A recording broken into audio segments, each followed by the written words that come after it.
Inclusive education क्या है? सभी के लिए शिक्षा, समावेशी शिक्षा इसको कहते हैं। कि एक बच्चा है जो बैसाखी से स्कूल आता है, दूसरा बच्चा है जो व्हील चेयर से आता है, तीसरा बच्चा है जो किसी और राज्य का है, अलग रंग का दिखता है, किसी और जाति धर्म से आता है, एक बच्चा है जो गिफ्टेड है, एक बच्चा है जो स्लो लर्नर है। अलग अलग तरह के बच्चे आपकी क्लास में होते हैं, है ना? हाँ, अलग अलग तरह के बच्चे होते हैं और वो अलग अलग ढंग से सीख सकते हैं। इसके लिए ये नहीं है कि एक बच्चा जिसको दिखाई नहीं देता उसके लिए एक ब्लाइंड स्कूल में ही एडमिशन होगा, वो नॉर्मल स्कूल में नहीं सीख सकता, ये कहना गलत होगा। एक बच्चा, लास्ट में बताऊंगी मंतशा गार्डनर वाला क्वेश्चन, कल मैंने देखा था वो। अगर हम बात करें तो एक बच्चा, इंक्लूसिव एजुकेशन ये कहता है कि सभी तरह के बच्चे एक छत के नीचे सीख सकते हैं, ठीक है ना? सभी तरह के बच्चे इंक्लूसिवली, इंक्लूड करो हर बच्चे को, all children, education for all. ये क्या कहता है? Education for all. Inclusive education कहता है सभी के लिए शिक्षा, कोई गरीब परिवार से आए, अमीर परिवार से आए, किसी को डिसेबिलिटी हो, किसी को डिसेबिलिटी ना हो, इट डजेंट मैटर, सभी के लिए होनी चाहिए शिक्षा। सभी के लिए शिक्षा रेगुलर स्कूल सिस्टम में। ऐसा नहीं कि स्पेशल स्कूल, ब्लाइंड बच्चों के लिए अलग स्कूल, है ना? स्कूल्स हैं देहरादून में जैसे ब्लाइंड स्कूल है, बट या विजुअली इंपेयर्ड बच्चों के लिए स्कूल है, बट मतलब ब्लाइंड बच्चों के लिए स्कूल है ये कह सकते हैं, ब्लाइंड स्कूल तो नहीं। तो हम यहाँ पे ये कहेंगे कि शिक्षा सभी के लिए होनी चाहिए और एक रेगुलर स्कूल सिस्टम में बच्चे सीख पाए, under a roof. Regular school में स्पेशल बच्चा भी सीख पाए, एवरेज बच्चा भी सीख पाए, गिफ्टेड बच्चा भी सीख पाए, एक डिसलेक्सिक बच्चा भी सीख पाए जिसको डिसेबिलिटी है, हर तरह का बच्चा जो है आपका सीख पाए एक रेगुलर स्कूल सिस्टम में। ऐसा नहीं है कि जो बच्चे चल नहीं पाते उनके लिए एक अलग से, डेफ एंड डम बच्चा है, दृष्टि बाधित है, उसके लिए अलग स्कूल भेजो, कोई सुन नहीं पाता है उसके लिए अलग से स्कूल बनाओ। ऐसे स्कूल्स हैं जो स्पेशल स्कूल्स जिनको हम कहते हैं, बट इंक्लूसिव एजुकेशन ज़्यादा बेहतर है क्योंकि ये स्पेशल एजुकेशन के सारे जो प्रोविजंस हैं वो अपने यहाँ समाहित कर लेती है और हर बच्चे को इंक्लूड करने की बात करती है। क्योंकि ये वैसा हो जाएगा कि अलग थलग कर दिया आपने। अगर बच्चा मान लो विजुअली इंपेयर्ड बच्चा जिसको देखने में समस्या है, वो अलग स्कूल में पढ़ाया भी आपने और बाद में अंत में आना उनको समाज में ही है, सबके साथ ही रहना है, तो हम पहले से ही सबको साथ में ना सिखाएं। नॉर्मल बच्चे का भी एटीट्यूड हम चेंज करें कि वो उसको हीन दृष्टि से ना देखे या परेशान ना करे, उनको इंक्लूड करे। तो आप सिस्टम में चेंज करते हैं इंक्लूसिव एजुकेशन में, बच्चे में नहीं। यहाँ पे मैं लिख भी देती हूँ नोट डाल करके, change the system not the child, है ना? Change the system, change the system not the child, change the system not the child. आप बच्चे को मत चेंज करो, बच्चे के लिए सिस्टम है, सिस्टम के लिए बच्चा नहीं पैदा किया जाता, ठीक है ना? Change the system not the child. तो जरूरत पड़े तो सिस्टम या व्यवस्था में बदलाव, व्यवस्था में बदलाव बच्चे की आवश्यकताओं को देखते हुए, बच्चे की आवश्यकताओं को देखते हुए, आवश्यकताओं को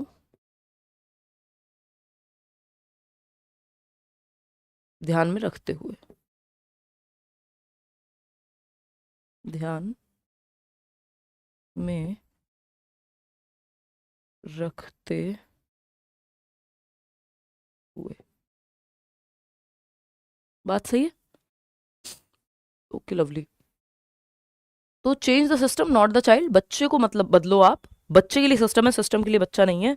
तो सिस्टम में, अपनी व्यवस्था में परिवर्तन लाओ कि स्टेयर्स लगे हुए, सीढ़ियां हैं तो उनको रैंप में बदल दो, जहां जरूरत हो लिफ्ट लग पाए, एक बच्चा जो देख नहीं सकता तो उसको टच एंड फील मटेरियल से सिखा पाए, ये सब चीजें होनी चाहिए। बच्चे को नहीं चेंज करना है, बच्चे के लिए सिस्टम को एकोमोडेट करना है। सिस्टम को क्या करना है? चेंज करना है, सिस्टम में चेंज लाना है बच्चे को एकोमोडेट करने के लिए, सिस्टम में चेंज लाना है ताकि चाइल्ड को समायोजित कर पाओ, आप एकोमोडेशन कर पाओ, ठीक है? बच्चे को नहीं बदलना है, बच्चे को एकोमोडेट करने के लिए सिस्टम में चेंज कर पाओ। थैंक यू ज्योति, इतनी बात क्लियर है? आते हैं समझते हैं। ये फिलॉसफी इस बात पे आधारित है कि हर बच्चा जो है, ये कहते हैं segregation is against the law of nature, यानी अलगाव प्रकृति के नहीं। ये रेगुलर स्कूल में, नॉर्मल स्कूल में मेथड्स स्पेशल ऐड करना है, बच्चे की नीड के हिसाब से सिस्टम को चेंज करना, हर तरह का बच्चा एक छत के नीचे पढ़ पाए, ये कहता है आपका इंक्लूसिव एजुकेशन। बहुत बढ़िया, पढ़ लो, चाय वाय मत पियो, रेगुलर। हाँ बिल्कुल हो जाएगा ज्योति। देखिएगा, तो रेगुलर स्कूल में बच्चा पढ़ पाए। अच्छा, ये एक वर्ड है इंक्लूजन का जस्ट उल्टा है सेग्रीगेशन। इंक्लूजन और सेग्रीगेशन। इंक्लूजन का मतलब होता है समावेशन या इंक्लूड करना किसी को, जैसे नॉर्मल सिस्टम में हर बच्चे को इंक्लूड किया जा सके। सेग्रीगेशन का मतलब होता है अलगाव, अलग थलग कर दिया आपने कि ब्लाइंड बच्चों के लिए अलग स्कूल, इसके लिए अलग स्कूल, या दो बच्चे हैं बेचारे जिनको विजुअली, बेचारे तो क्या ही, विजुअली देखने में दिक्कत है, उनको विजुअली इम्पेयर्ड हैं, उनको अलग बैठाते हो आप। दो बच्चे हैं जो कमजोर हैं, उनको पीछे बैठा देते हो, तो वो गलत है। यहाँ सेग्रीगेशन का मतलब है कि अलगाव प्रकृति के नियमों के खिलाफ है। मतलब क्या है? Segregation is against the law of nature. जैसे जो मदर नेचर हम कहते हैं कि माँ प्रकृति, माँ के लिए सभी बच्चे बराबर होते हैं, या जैसी नीड होती है वो उस हिसाब से वो चूज नहीं कर सकती कि कौन सा जो है इसी के प्रति प्रेम है, या दूसरे बच्चों को दर्द होगा तो उन्हें कोई दिक्कत नहीं होगी, वट एवर। इसका मतलब क्या है कि मदर नेचर का क्या है कि जब बारिश होती है, जो हमारी प्रकृति है उसमें सारी चीज़ें सभी के लिए है। बारिश होती है और आप एक जगह पे खड़े हुए हैं, उस एरिया में जहाँ बारिश हो रही है वो सबके लिए होगी, चाहे आप अमीर हो गरीब हो, आप चल ना सकते हो, आप देख ना सकते हो, आप सुन ना सकते हो, धूप निकली है सभी के लिए निकलेगी, हवा चली है सभी के लिए चलेगी। मतलब जैसे मदर नेचर हमें भेदभाव नहीं करती, सबको एक जैसा हवा पानी, नेचर इस चीज़ में भेदभाव नहीं करता कि मेरा पेड़ ये नहीं सोचता कि मेरा फल कौन खा रहा है, उसी तरह से आप भी अलगाव ना करें। जब मदर नेचर हमें डिफ्रेंशिएट नहीं करती तो ह्यूमंस को भी नहीं करना चाहिए। इसलिए एक रेगुलर स्कूल में इंक्लूसिव एजुकेशन, यानी हर तरह का बच्चा सीख पाए, एजुकेशन फॉर ऑल, ये एक नेगेटिव टर्म है। सेग्रीगेट करना, बच्चे को अलग थलग नहीं करना है, लेबल नहीं करना है बच्चे को कि ये फेल होगा, ये पास होगा, ये तो टॉपर बच्चे हैं, ये बुद्धू बच्चे हैं, वॉट इस तरह के लेबलिंग शब्द यूज नहीं करने हैं, और अलग थलग नहीं करना है, इंक्लूड करना है हर बच्चे को, है ना? ठीक है ऋतुजा, बहुत बढ़िया। गुलाम मोहम्मद, पढ़ लो आरुष, फालतू की बातों में बहुत दिमाग है। Disability is a diversity classification that transcends all other indices like class, caste, race, religion and language. दिव्यांगता एक विविधता वर्गीकरण है, एक डाइवर्सिटी क्लासिफिकेशन है जिसमें डाइवर्स तरह की कैटेगरीज आ जाएंगी, और ये परे चला जाता है किसी भी क्लास के, कि आप रिच क्लास से हैं, कि आप पुअर क्लास से हैं, कास्ट से, रेस से, कि आप किस रिलीजन के हैं, दुनिया के किस कोने से आते हैं, है ना, किस एशियन हैं, अमेरिकन हैं, वॉट आपके धर्म से, आपकी भाषा से। तो दिव्यांगता एक ऐसी डाइवर्सिटी क्लासिफिकेशन है कि इसमें ये ऐसी विविधता वर्गीकरण है कि इसमें कोई भी व्यक्ति रिगार्डलेस ऑफ देयर धर्म, जाति, समुदाय, रंग, भेद, आर्थिक स्थिति, भाषा, धर्म, इन सब का यहाँ कोई लेना देना ही नहीं है। कोई भी डिसेबिलिटी की अंदर आ सकता है और जीवन में कभी भी आ सकता है। तो दिव्यांगता एक विविधता वर्गीकरण है जो वर्ग, जाति, नस्ल, धर्म और भाषा जैसे अन्य सभी सूचकांकों से, इन इंडेक्सेस से, इन क्राइटेरिया से फ्री है। धर्म, जाति, संप्रदाय, समुदाय, आपका रिलीजन, इन सब के परे है। अगर कोई एसिड अटैक विक्टिम है तो उसकी जाति, धर्म, जेंडर, वो सब, कोई व्यक्ति ही, लड़कियां भी हो सकती है, लड़का भी हो सकता है, किसी भी जाति का हो सकता है। अगर एक्सीडेंट हो जाए किसी का, एक भगवान न करे लिम्ब जो है या पैर चला जाए, तो वो डिसेबिलिटी में आ जाएगा बाय डिफॉल्ट। उसकी कुछ भी एज हो सकती है, किसी भी जाति, किसी भी धर्म, अमीर गरीब कुछ भी हो सकता है, वो उससे फर्क नहीं पड़ेगा। तो डिसेबिलिटी जो है एक ऐसी डाइवर्स क्लासिफिकेशन है जो हर एक सीमा को लांघ जाती है, जाति के, धर्म के, इन सबको, है ना। It represents the only minority group that anyone can become a member any time in life. तो स्लोलार्च कहते हैं कि ये ऐसे माइनॉरिटी, एकमात्र ऐसा माइनॉरिटी ग्रुप है, जनरली हम देखते हैं ना वो जाति के आधार पे, धर्म के आधार पे बनते हैं माइनॉरिटी ग्रुप और ये सब, लेकिन यहाँ पे क्या है, यहाँ सिंपल है कि ये रिप्रेजेंट करता है एकमात्र ऐसा माइनॉरिटी ग्रुप है that anyone can become a member any time in life. कोई भी इस ग्रुप का पार्ट बन सकता है, डिसेबिलिटी के ग्रुप का कोई भी जीवन में किसी भी समय पार्ट हो सकता है। तो बहुत ज्यादा उड़ना नहीं है कि आप बाकी लोगों को बेचारे कह रहे हैं, कोई व्हील चेयर पे जा रहा है तो, है ना, या किसी को देखने में दिक्कत है तो आप उसको कम समझ रहे हैं, उसकी क्षमताएं, वो कुछ कर सकता नहीं कर सकता, किसी को ऑटिज्म है तो आप सोच रहे हैं नहीं आप बड़ी तोप हैं और वो व्यक्ति नहीं सीख सकता, वो तो डिसेबल्ड है। बल्कि अब तो हम ये शब्द भी यूज नहीं करना चाहते, क्योंकि ये अब जो हम भाषा यूज करना चाहते हैं जिसको हम कहते हैं पीपल फ्री लैंग्वेज, या फिर इसको हम कहते हैं ये ह्यूमनिस्टिक पर्सपेक्टिव से कि हम कहते हैं person with disability.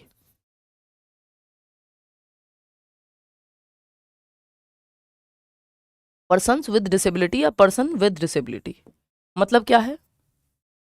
Disabled person नहीं कह रहे हैं हम, दो चीजों में शब्द है, देखिएगा शब्दों का कितना खेल है पेडागोजी में स्पेशली, है ना।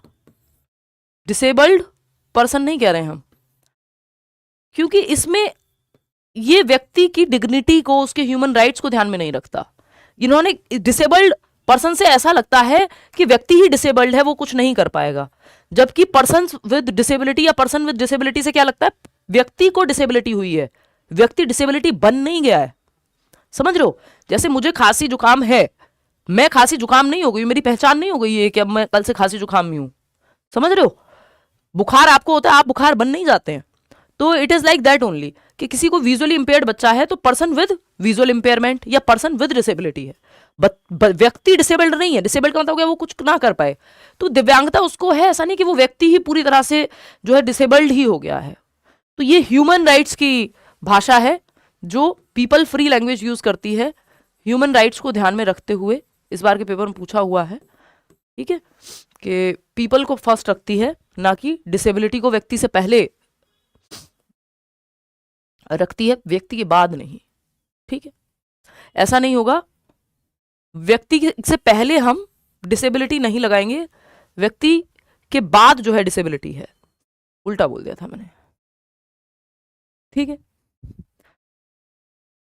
इट रिप्रेजेंट्स, हाँ ये तो बात हमने कर ली कि ज्यादा उड़ना नहीं है इस चीज को लेके, कोई भी कभी भी इस ग्रुप का मेंबर बन सकता है। कई बार बर्थ से होती है कोई दिव्यांगता, कई बार जीवन में एक्सीडेंट्स वगैरह से, कितने सारे ट्रॉमा सेंटर्स हैं, आप चले जाइए। एक हमारे नोन है, वो 12th क्लास के बाद जो है जेई का एग्ज़ाम देने जा रहे थे, उसके लिए होता है IIT जेई, और वो बैठे हुए थे अपने कार में, उनके फादर उनको लेके जा रहे थे, और वो फादर कुछ केले वेले लेने के लिए उतरे या पता नहीं क्या, कुछ सामान लेने के लिए, पीछे से कोई गाड़ी या ट्रक आई और ठोक दी गाड़ी, स्पाइनल कॉर्ड का उनको इंजरी हो गई, आज तक जो है व्हील चेयर पर हैं। फिर हालांकि उन्होंने आगे पढ़ाई की, चीज़ें बहुत उनके लिए मुश्किल हो गई ऑफ कोर्स, और अब चीज़ें हैं, बट डिसेबल्ड ग्रुप में वो आ गए। जो व्यक्ति जस्ट अभी नॉर्मल जीवन जी रहा था, तो डिसेबिलिटी ग्रुप में कोई भी कभी भी आ सकता है। हम विश तो कोई भी किसी को नहीं करता, लेकिन कई बार जन्म से होती है, कई बार उससे हो जाती है। अच्छा Mantasha, person with disability. Karma तो यार क्या कहें आरुष, इसमें कर्मा क्या कहोगे, ये तो सब अपनी बनाई हुई कहानियां मुझे लगती हैं थोड़ी, है ना, इस तरह की कि किसी का कोई तो पुराना जन्म होगा, कर्म होगा, उसकी वजह से एक्सीडेंट हो गया होगा। मतलब मुझे तो फिर उसमें लॉजिक नजर नहीं आता, वो रैंडम, मतलब इट इज लाइक एनीवे, छोड़ते हैं, उस पर नहीं जाते हैं। एड्रेसिंग, आज के कर्म संभाल सकते हो आप, अब ये वाला सिस्टम अगर हम चले जाएंगे तो जब एक्सप्लेनेशन ना बचे तो फिर हम उसको बाकी जन्म ये वो फलाने पे डाल देते हैं। एनीवे वो छोड़ देते हैं, इधर आ जाओ। अगर हम देखें, addressing learners from diverse backgrounds including disadvantages and deprived बच्चे, ये सारे बच्चे, इसमें हम लर्निंग डिसेबिलिटी भी पढ़ेंगे, क्रिएटिव बच्चे कौन से हैं, टैलेंटेड कौन से हैं, वो सब भी पढ़ेंगे आगे जाके, ये आएंगे तीनों टॉपिक इसमें। Segregation is against the law of nature, यानी अलगाव प्रकृति के नियमों के खिलाफ है। अलगाव प्रकृति के नियमों के खिलाफ है, यानी जैसे आपकी प्रकृति मदर नेचर जो है, रात होती है सबके लिए होती है, दिन होता है सबके लिए होता है, धूप निकलती है सबके लिए निकलती है, बारिश होती है सबके लिए होती है, तो आपको भी बच्चों में भेदभाव नहीं करना है। आपके लिए सारे बच्चे जो हैं क्षमताओं के साथ आए हैं, उनको आपको अपनी अपनी क्षमता के अनुसार सिखाना है। देखिए इंटीग्रेशन और इंक्लूसिविटी में एक अंतर होता है। इंटीग्रेटेड एजुकेशन पहले आया था, फिर बाद में हम इंक्लूसिव की तरफ चले गए हैं। इंक्लूसिव ज़्यादा बेहतर है इंटीग्रेटेड से, एकीकृत शिक्षा से, है ना, इसको समझते हैं। ठीक, इंक्लूसिव क्या है, समावेशी शिक्षा, समावेशी शिक्षा क्या है, समावेशी शिक्षा समझते हैं उसको। ठीक, अगर इंटीग्रेशन की बात करते हैं तो मान लो ये एक नॉर्मल क्लास है 40 बच्चों की, 3 बच्चे हैं 4 बच्चे हैं जिनको कोई दिक्कत है, देखने में दिक्कत है, चलने में दिक्कत है, सुनने में दिक्कत है, उनको एक अलग थलग ग्रुप में रख लिया और बाकी बच्चों को जो है अपने हिसाब से रखा। बाकी बच्चे अलग हैं क्लास में। तो ये इंक्लूजन नहीं है, इंटीग्रेशन है कि आपने एडमिशन तो दे दिया बट इनके लिए कोई स्पेशल प्रावधान आपने नहीं किया, ठीक है ना। तो ये क्या है, ये है इंक्लूसिव इंटीग्रेशन, ये इंटीग्रेशन है या इंटीग्रेटेड एजुकेशन है। पहले ये आया था, नहीं तो उससे पहले तो स्पेशल एजुकेशन, स्पेशल स्कूल्स ही थे कि आप नॉर्मल स्कूल में पढ़ा ही नहीं पाओगे, ठीक है ना। ये किसी को नहीं पता, मतलब मुझे तो नहीं पता, एटलीस्ट हो भी सकता है गॉड हो सकता है कि ना हो, यू नेवर नो, हो सकता है सिर्फ प्रकृति के अपने नियम हो, ठीक है ना निधि। तो ये सब तो ऐसे जवाब हैं जो हमें खुद तलाशने होते हैं, तो इसको बोलते हैं एग्नोस्टिक होना, कि हम क्वेश्चनिंग स्टेट में हैं, I am figuring it out, है ना। There is a possibility, yes हो सकते हैं, देर इज अ पॉसिबिलिटी कि ना हो, तो वैसी सी स्टेट है। इंक्लूजन क्या है, समावेशन, हो या ना हो आपको अपना कर्म अच्छे से करना है, ईमानदारी से जीवन जीना है। ये हो भी तो आपके लिए ये चिंता का विषय ना होकर के आप तो अच्छा जीवन जीजिए, आसपास लोगों की मदद कीजिए, खुश रहिए, है ना। इंक्लूजन में हर बच्चे को इंक्लूड किया जाएगा और सिस्टम में चेंज लाया जाएगा बच्चे की नीड के हिसाब से। एक बच्चा है जिसको देखने में दिक्कत है तो उसको टेक्टाइल मटेरियल का यूज़ करा सकते हो, कोई जिसको सुनने में दिक्कत है उसको मशीन का यूज़ करवा सकते हो, असिस्टिव टेक्नोलॉजी का, डिवाइस का, है ना। एक बच्चा है जो व्हील चेयर से आता है तो नॉर्मल स्कूल में स्टेयर केस तो होता ही है, यानी जिसको हम कहते हैं सीढ़ियाँ, तो सीढ़ियों की जगह रैंप बनवा दीजिए। दिल्ली के कुछ गवर्नमेंट स्कूल्स में है भी कि रैंप है, अब वो रैंप जैसे आप वैष्णो देवी जाते हो वैसा सा रैंप होता है वो, है ना। तो एक बच्चा जो व्हील चेयर से आता है या बैसाखी से आता है वो सीढ़ियों से चढ़ना तो उसके लिए इम्पॉसिबल सा ही है। तो अगर रैंप होगा स्कूल में तो नॉर्मल बच्चा जो दौड़ते भागते चले जा रहा है वो भी चला जाएगा, और एक बच्चा जो बैसाखी से आ रहा है या व्हील चेयर से आ रहा है वो भी रैंप पे जा सकता है। तो आपने क्या किया, इंफ्रास्ट्रक्चर में चेंज कर दिया, सिस्टम में चेंज कर दिया, स्कूल की बिल्डिंग में चेंज कर दिया, बच्चे को अकोमोडेट करने के लिए कि हर तरह का बच्चा पढ़ पाए स्कूल में। स्कूल सिर्फ उनके लिए नहीं है जो जिनके हाथ पैर ठीक है या जिनको कोई फिजिकल डिसेबिलिटी नहीं है, समझ रहे हो। तो इंक्लूसिव एजुकेशन का मतलब ये है कि आपने अपने सिस्टम में चेंज किया, अपने मेथड में चेंज किया, बच्चों के एटीट्यूड में चेंज किया, टीचर अपने एटीट्यूड में चेंज करे कि एक बच्चा जिसको देखने में दिक्कत है, चलने में दिक्कत है, सुनने में दिक्कत है, ऑटिज्म है, कोई लर्निंग डिसेबिलिटी है, वो भी एक नॉर्मल क्लासरूम में सीख सकता है रेगुलर स्कूल सिस्टम में। ये इंक्लूसिव एजुकेशन कहती है, इक्विटी का ध्यान रखते हुए। और यहाँ पे आपको एक और चीज का ध्यान रखना है कि जो हमने बात की थी ना, एक होता है uniform instruction, uniform instruction positive बात नहीं है, या स्टैंडर्ड इंस्ट्रक्शन, यूनिफॉर्म इंस्ट्रक्शन बहुत इंपॉर्टेंट बात है, समझ लेना। यूनिफॉर्म इंस्ट्रक्शन या फिर हम स्टैंडर्ड या स्टैंडर्डाइज्ड इंस्ट्रक्शन बोल देते हैं। इंस्ट्रक्शन मतलब क्या है, यूनिफॉर्म का मतलब है एक रूप अनुदेशन, यानी सबको एक ही मेथड से पढ़ा दो, एक ही तरीके से पढ़ाओ। इसको हम प्रमोट नहीं करते, अलग अलग मेथड से पढ़ाओ बच्चों को, रॉन्ग है। स्टैंडर्डाइज्ड का भी यही मतलब है, मानकीकृत अनुदेशन, यानी एक ही स्टैंडर्डाइज्ड मेथड है जिसको सब बच्चों को सेम मेथड से पढ़ाते हो। मानकीकृत अनुदेशन, मानकीकृत अनुदेशन दोनों ही अच्छे नहीं है, वर्ड सुनने में अच्छा लगता है स्टैंडर्ड, ना यूनिफॉर्म अच्छा है। यूनिफॉर्म कपड़ों में अच्छी होती है, मेथड्स में नहीं अच्छी होती, या स्टैंडर्डाइज टेस्ट के रूप में इंडिविजुअल डिफरेंसेस का ध्यान यहाँ पे नहीं रखा जाता सलोनी, इसलिए ये जो है अच्छा नहीं मानते हम इसको इंक्लूसिव एजुकेशन के लिए। क्यों, क्योंकि हर तरह का बच्चा है इंक्लूसिव एजुकेशन में, तो ये इंडिविजुअल नीड का ध्यान नहीं रख पाते। अगर आप एक ही मेथड से पढ़ाओगे सबको तो ज़रूरी नहीं है सारे बच्चों को समझ में आ जाए। एक बच्चा है जो धीमे सीखता है, एक बच्चा है जिसको पढ़ने में दिक्कत होती है, डिसलेक्सिया है, दूसरा बच्चा है जिसको ऑटिज्म है, तीसरा बच्चा है विजुअल इम्पेयर्ड है, चौथा बच्चा गिफ्टेड है, बहुत जल्दी सीख जाता है तो वो बोर हो जाएगा। तो हर बच्चे की नीड को आपको अपने टीचिंग मेथड में चेंजेस लाने हैं बच्चे की नीड के हिसाब से। किसके हिसाब से, बच्चे की नीड के हिसाब से आपको अपने टीचिंग मेथड में चेंजेस लाने हैं, तो उसको कहते हैं डिफरेंशिएटेड इंस्ट्रक्शन।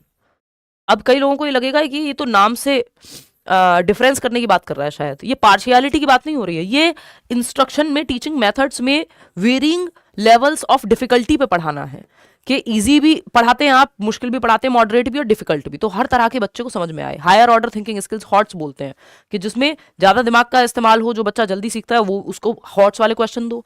जो लोअर ऑर्डर थिंकिंग स्किल्स हैं, जो थोड़े से ईजी हैं, जो बच्चा धीमे सीखता है उसको वो वाले सवाल दो, है ना। तो डिफरेंशिएटेड इंस्ट्रक्शन की जब हम बात कर रहे हैं, या फिर इसको हम क्या कहेंगे, विभेदी अनुदेशन, हिंदी में विभेदी अनुदेशन। तो आप अपने टीचिंग मेथड को, पढ़ाने के तरीके को डिफरेंट तरीके से, मल्टीपल तरीकों से पढ़ाते हैं, अपनी वेरिंग लेवल ऑफ डिफिकल्टी का लेवल भी इजी, मॉडरेट और डिफिकल्ट रखते हैं, अलग अलग बच्चों के लिए अलग अलग। विभेदी अनुदेशन, तो सबको एक मेथड से नहीं पढ़ाते, मल्टीपल मेथड और मल्टीपल लेवल पे पढ़ाते हैं जैसी नीड होती है क्लासरूम की, क्योंकि बच्चे सिर्फ एक ही तरह के नहीं है कि सारे बच्चे जो है बिल्कुल एक ही जैसे होंगे। तो डिफरेंशिएटेड इंस्ट्रक्शन का इस्तेमाल आपको इंक्लूसिव एजुकेशन में या इंडिविजुअल डिफरेंसेस में करना चाहिए, क्योंकि बच्चों में विविधता है तो मेथड यूनिफॉर्म नहीं होना चाहिए। ठीक है ना।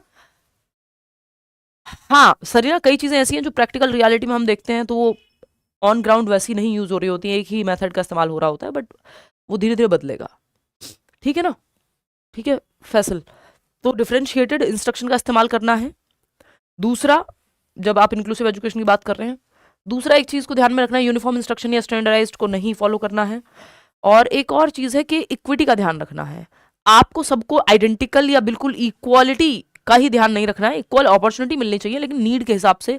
इक्वालिटी होता है बराबर का आपने अवसर दे दिया पढ़ने का, लिखने का, खेलने का, कूदने का, वट एवर। इक्विटी होता है नीड के हिसाब से। तो ये जो आपकी इंक्लूसिव एजुकेशन है, ये समता बोलते हैं इसको, इक्विटी को। इक्वालिटी को समानता बोलते हैं। तो कई बार इक्वालिटी से ज्यादा जरूरी होती है कि आप इक्विटी का ध्यान रखें, समानता। भाई आपने लड़के और लड़कियों को कह दिया कि ठीक है तुम बराबर है, कोई भी व्यक्ति जो है हमारे स्कूल में एडमिशन ले सकता है, ये इक्वालिटी है। लेकिन लड़कियों के माँ बाप घर से भेजने को तैयार नहीं है या उनकी शिक्षा जल्दी छुड़वा ली जाती है, अब आपको लड़कियों को रिजर्वेशन देना पड़ेगा। लड़की पैदा हो रही है गवर्नमेंट हॉस्पिटल में, तो शायद यूपी गवर्नमेंट में या देश भर में कुछ पैसे मिलते हैं कि भाई भ्रूण हत्या ना हो, या लड़कियों को पैदा करें लोग, या लाडली योजना, ये योजना, लड़कियों के लिए कितनी सारी योजना सरकार चलाती है, उसका रीजन क्या है। अब कई लोग कह सकते हैं ये तो इक्वालिटी नहीं है, लड़कों के लिए भी चलाओ। भाई इक्वालिटी की बात तो जब होगी जब किसी एक को पहले से दबा के रखा है, तो जो बराबर में उसको मौका ही नहीं है, बराबर में दौड़ कैसे सकता है वो। अगर एक व्यक्ति के पैर में आपने 5 किलो वजन बांधा हुआ है, एक व्यक्ति फ्री दौड़ सकता है, तो जिसके 5 किलो वजन बांधा हुआ है पहले उसका 5 किलो वजन हटाओगे ना, उसको ऊपर लेके आओगे बराबर, या फिर ऐसे ही व्यक्ति के साथ दौड़ाओगे जिसको 5 किलो वजन ऑलरेडी उसके पास भी हो। तो इक्वालिटी से ज्यादा बेहतर कई बार हो जाती है इक्विटी। तो इक्वालिटी पे नहीं, इक्विटी के प्रिंसिपल पे बेस्ड है कि नीड के हिसाब से आप जहां कंसेशन देना हो, रिलैक्सेशन देना हो, ऊपर बढ़ावा देना, एम्पावर करना हो, रिजर्वेशंस इक्विटी के ही बेस पे हैं। हाँ बिहार में लड़कियों को नौकरी में छूट मिलती है, ठीक है ना। हाँ कि जैसे विजुअली इंपेयर्ड बच्चा है तो उसको आगे बिठाना ये कोई पार्शियलिटी नहीं है, उसको आप फ्रंट सीट पे बिठा रहे हैं क्योंकि उसको देखने में वैसी कठिनाई होती है। अब उसको आप सबसे पीछे बिठा देंगे तो दिक्कत हो जाएगी। एक बच्चा है जिसकी हाइट पहले से ज्यादा है, तो जरूरी नहीं कि वो फर्स्ट बेंच पे बैठेगा तभी अच्छा समझ पाएगा, हो सकता है ऐसे। ये इक्विटी बेस्ड पे लाइन बनती थी ना स्कूल में प्रेयर में भी कि सबसे छोटी हाइट वाला सबसे आगे, क्योंकि अगर सबसे छोटी हाइट वाले को सबसे पीछे खड़ा कर दिया आपने, उसको दिखेगा ही नहीं। ठीक है ना। बहुत बढ़िया रंजीत, ताली बजाओ अपने लिए, बहुत ही प्यारी सी बात थी। समझो फिर से, इक्वालिटी होती है आपने बराबर के अवसर दे दिए, इक्विटी होती है नीड के हिसाब से अगर किसी को एक्स्ट्रा बढ़ावा देना पड़े तो दे सकते हो आप, क्योंकि जरूरत है उस चीज की, है ना। किसी वर्ग को अगर समाज में पहले ही दबा के रखा गया है, लड़कियों को अगर बिहार में पढ़ने का मौका ही नहीं है, अगर आप देखेंगे उतनी लड़कियां हैं ही नहीं नौकरियों में, जितनी वैकेंसी है उससे कम पड़ जाती हैं मान लो, तो गवर्नमेंट ने कहा रिजर्वेशन देते हैं, या महिलाओं के लिए दिल्ली में मेट्रो में और बसेस में फ्री हुए जो ट्रैवल करना है, क्योंकि महिलाओं को कई बार स्कूल कॉलेज या इधर उधर मूव करने के लिए बोझ समझा जाता है या नहीं उतना आज़ादी दी जाती। तो ये जो रिजर्वेशन आया गया है इस बेसिस पे कि नीड के हिसाब से, या इवन जाति में भी वैसे ही लाया गया था, उसको कई लोग गलत तरीके से यूज कर लें वो बात अलग है। ठीक है ना। कि लड़कियों के लिए ये बहुत अच्छा एग्जाम्पल है कि लड़कियों के लिए मेट्रो में, ट्रेन में, बसेस में रिजर्व सीट्स होती हैं, रिजर्व फॉर फीमेल्स या वेमेन। अब कई लोगों को वो लग सकती है यार, लड़कों को ऐसा लग सकता है, कुछ लड़कों को जो समझदार है उनको तो समझ में आनी चाहिए चीजें कि ये तो पार्शियलिटी हो रही है, बराबरी की बातें करती हैं तो बराबर करें ना। भाई बायोलॉजिकली जो डिफरेंसेस हैं उनको ध्यान में रखते हुए तो अच्छी बात है ना वो, कि लड़कियों को प्रेगनेंसी हो सकती है, मतलब हो सकता है कोई महिला हो जो प्रेग्नेंट हो तो अब वो खड़ी रहे, सीट रिजर्व होगी तो थोड़ा बेहतर है। छेड़छाड़ उनके साथ ज्यादा होती है तो वो उसके संबंध में भी कई चीजें हैं जो ध्यान में रखी जाती है, सिक्योरिटी को लेकर नियम बनाए जाते हैं। इसके अलावा अगर हम बात करें मेंस्ट्रुएशन साइकिल पे कोई महिला हो सकती है, तो इसलिए सीट रिजर्वेशन वो एक इक्विटी बेस्ड चीज है। वहां इक्वालिटी से ज्यादा जरूरी है इक्विटी, कि आप बढ़ावा दे रहे हो, है ना। अब समझ आ गया ना रंजीत, बहुत बढ़िया। हाँ जो विमेन्स कोच है या लेडीज बोगी जिसको कह रहे हैं आप, ट्रेन में या मेट्रो में विमेन्स कोच होता है, तो ट्रेन का सबसे पहला डिब्बा महिलाओं के लिए आरक्षित है। ये क्यों करना पड़ रहा है हमें, क्योंकि महिलाओं के साथ छेड़छाड़ ज्यादा है और बहुत सारे किस्से होते हैं, तो अगर किसी को सेफ फील करना है तो वो अपना उसमें रिजर्वेशन है ना निधि। कोई बात नहीं, अब जो जीवन में मिल गया है, अपने अपने स्ट्रगल्स हम सबको ही संभालने होते हैं, क्या कर सकते हैं।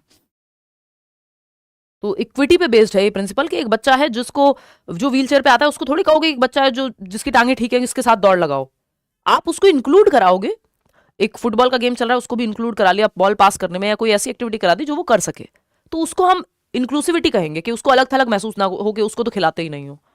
लेकिन अगर हम कहेंगे, ये वैसा ही है कि जब हम बचपन में वो खेलते थे ना हाइड एंड सीक, तो एक बच्चा जो छोटा होता है उसको कच्ची पाली में रख लेते थे कि कोई बात नहीं, ये और ये कॉमन होता है, एक प्लेयर कोई छोटा बच्चा है या आपको लग रहा है कि यार इसको दोनों तरफ रख लेते हैं, तो इट वो इक्विटी बेस्ड है कि जरूरत के हिसाब से आपने इंक्लूड भी कर लिया। और ऐसा नहीं है कि आप जबरदस्ती कह रहे हैं कि अब कोई पुरुष अगर कहे नहीं जितना वजन मैं उठाता हूं इतने ही महिलाएं उठाएंगी, तो अब ऑफकोर्स ऐसा नहीं है कि महिलाएं कमजोर हैं, वो ट्रेनिंग पे, न्यूट्रिशन पे और बहुत सारी चीजों पे डिपेंड करेगा।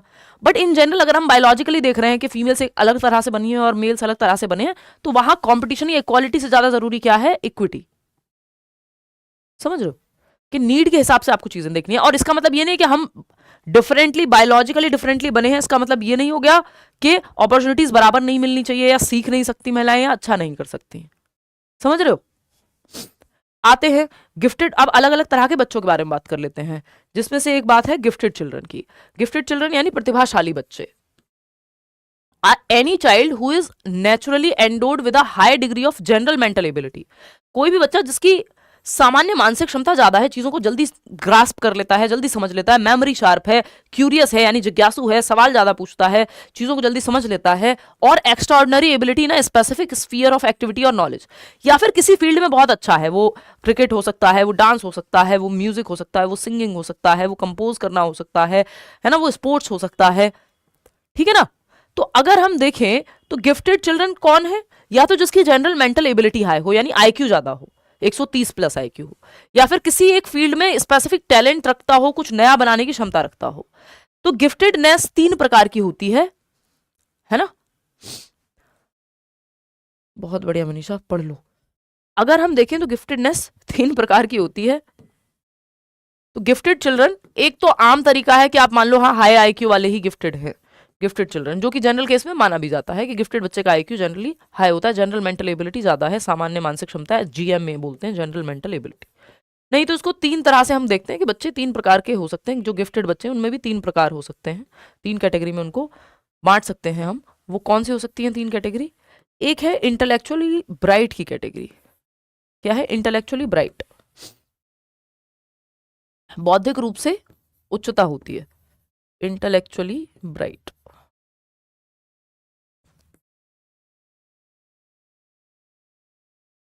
उच्च बौद्धिक बौद्धिक स्तर, फर्स्ट आएंगे, ज्यादा नंबर लाएंगे, चीजें जल्दी समझेंगे, डिफिकल्ट क्वेश्चंस भी जल्दी कर लेते हैं। उच्च मानसिक क्षमता या उच्च बौद्धिक क्षमता, बुद्धि का स्तर मतलब ज्यादा है, एकेडमिक्स में अच्छा कर लेंगे, उच्च बौद्धिक क्षमता, गिफ्टेड कहलाएंगे। दूसरा होता है टैलेंटेड बच्चे। कोई व्यक्ति किसी स्पेसिफिक फील्ड में बहुत टैलेंटेड है, तो क्या वो गिफ्टेड नहीं हुआ? विराट कोहली को गिफ्टेड नहीं कहोगे, वो अपने फील्ड में जो उन्होंने किया है कोई अच्छे अच्छे लोग ना कर पाए।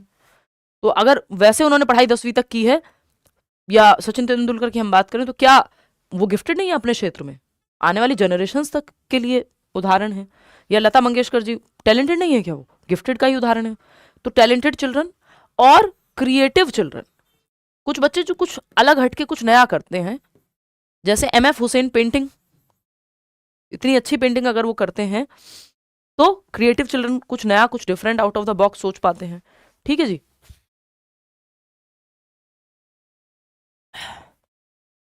मेल डाल दो सीबीएसई को अगर ऐसा है कि एग्जाम सेंटर शो नहीं हो रहा है, तो मतलब सिटी। अलग अलग मेथड से ऑफकोर्स यार, नॉर्मल बच्चे को भी अलग अलग मेथड से पढ़ा सकते हैं आप। स्पेशल बच्चा, नॉर्मल यानी एवरेज बच्चा, और गिफ्टेड बच्चा। जो स्पेशल से, जो नॉर्मल से अलग है, वो सब जो है आपका सब आते हैं इसमें, नॉर्मल भी आता है, स्पेशल बच्चा भी आता है। तो अगर हम देखें तो गिफ्टेड करके एक मूवी भी है, एक हॉलीवुड की मूवी है। तो इंटेलेक्चुअली ब्राइट यानी जिसका आईक्यू ज्यादा है, हम कह रहे हैं 130 प्लस आईक्यू है, फर्स्ट आ रहे हैं, डॉक्टर एपीजे अब्दुल कलाम आप कह सकते हो यहाँ पे। वहीं टैलेंटेड चिल्ड्रन की जब आप बात कर रहे हो, तो वो बच्चा जो टैलेंटेड है, कुछ किसी क्षेत्र विशेष में अच्छा कर सकता है और कुछ नया बना सकता है वो। तो ये 3 प्रकार हैं गिफ्टेड बच्चे के। गिफ्टेड बच्चों की कुछ निशानियां या मैं कहूँ कुछ कैरेक्टरिस्टिक्स, तो ये क्यूरियस होते हैं, यानी जिज्ञासा बहुत ज़्यादा होती है, हर चीज़ जानने की इनकी इच्छा होती है, सवाल बहुत पूछते हैं, मेमोरी शार्प होती है, चीज़ें याद रखने का इनको जो है अच्छी एक बार देख लेते हैं, सुन लेते हैं तो चीज़ें याद रहती हैं, ध्यान अटेंशन इनकी अच्छी है ना। और अपने से बड़े उम्र के दोस्त इनको आपको मिल जाएंगे। तो ये बेसिक बेसिक कुछ चीज़ें हैं जो इनके बारे में हैं। एक्सेलरेशन का प्रयोग भी हम इन्हीं के लिए करते हैं, एनरिच्ड प्रोग्राम्स चलाते हैं, वो सब आएगा आगे। क्लियर हो गई बात।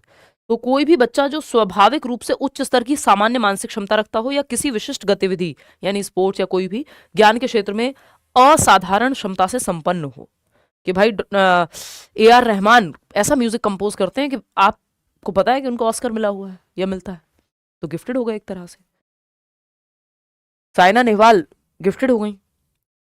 एक बच्चा जो किसी फील्ड में कुछ आविष्कार कर दिया वो इंटेलेक्चुअली गिफ्टेड हो गया, मतलब इंटेलेक्चुअली ब्राइट है तो वो भी गिफ्टेड हो गया। तो अब इसमें एक वो है आपका right of person with disabilities, RPWD act 2016। कोई बात नहीं, वेबसाइट का मैं बता दूंगी टाइटन। ठीक यार, एक काम करते हैं, ये तो हम करेंगे RPWD एक्ट मंडे को। उससे पहले मैं आपको एक दो छोटी छोटी चीज़ें बता दे रही हूँ। एक मॉडल है वो बता देती हूँ, क्योंकि अभी तबीयत बहुत ज़्यादा अलाउ तो नहीं कर रही है, तो वो एक छोटा टॉपिक कवर हो जाएगा, क्योंकि नया टॉपिक है, इसको तभी शुरू करेंगे, इसी में है ये। और मुझे लगता है ये कवर भी हो जाना चाहिए, हम कर लेंगे इसको खत्म। ये सारे याद नहीं करने हैं, बस समझ लेने हैं।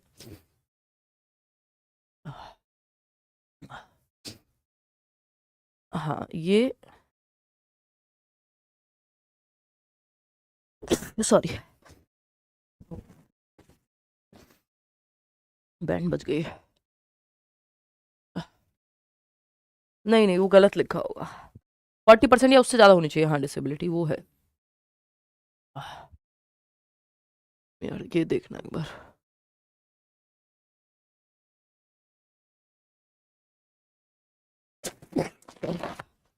वो गॉड,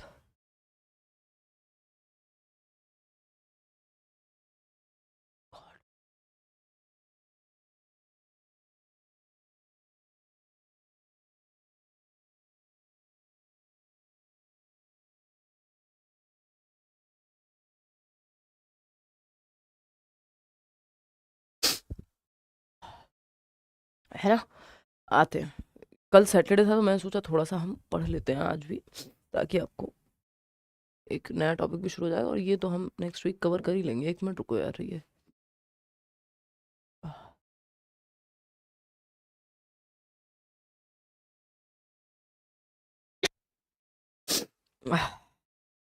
ओ गॉड, देखना। हाँ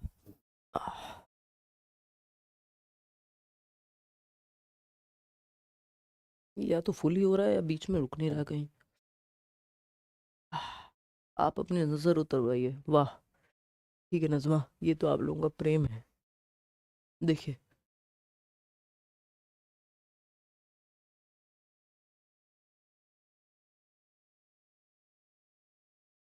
ठंड लग गई मुझे, नज़र का तो पता नहीं। देखो एक बार, आते हैं वापस।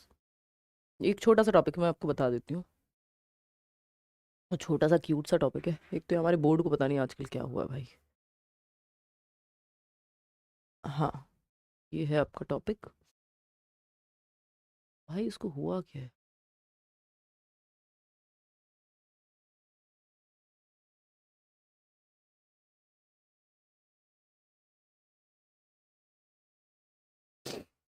बस आपको ये चीज़ देखनी है कि एक 3 रिंग मॉडल है रेंजोली के द्वारा दिया हुआ। रेंजोली एक व्यक्ति थे जिन्होंने गिफ्टेडनेस का 3 रिंग मॉडल दिया है। ठीक है, गिफ्टेडनेस का 3 रिंग मॉडल दिया है।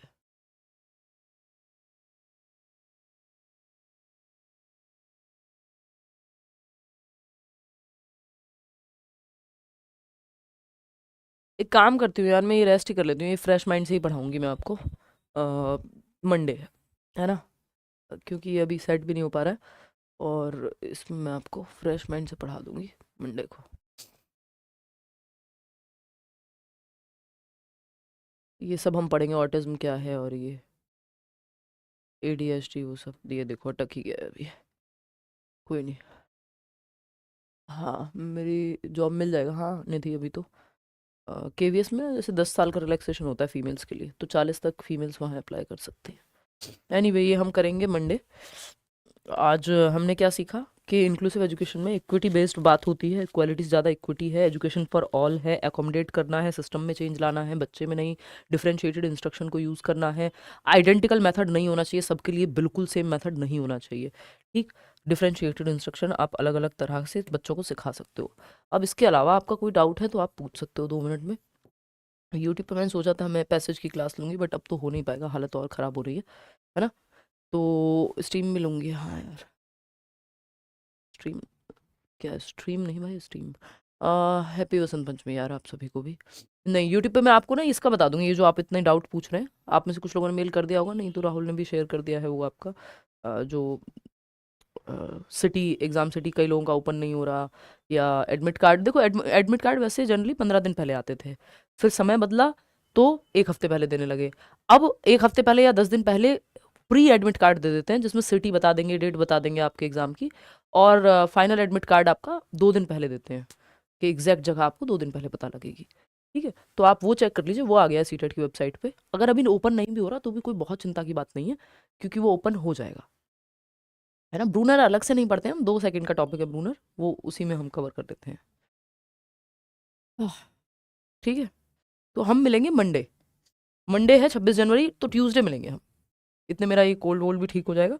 और इंक्लूसिव एजुकेशन ही मेन टॉपिक है जो हमारा बचा हुआ है, फिर उसके बाद आपकी 2 क्लासेस में और लूँगी, जिसमें एक और आपकी जो वो लास्ट की यूनिट है, हालांकि इंडिविजुअल डिफरेंसेस और इंक्लूसिव एजुकेशन से वो अपने आप कवर हो जाती है, बट उसमें कुछ चीज़ें हैं जो मुझे आपको बतानी है छोटी छोटी। तो इस हफ्ते हमारा सिलेबस खत्म हो जाना चाहिए अगले फ्राइडे तक, ट्यूसडे से शुरू कर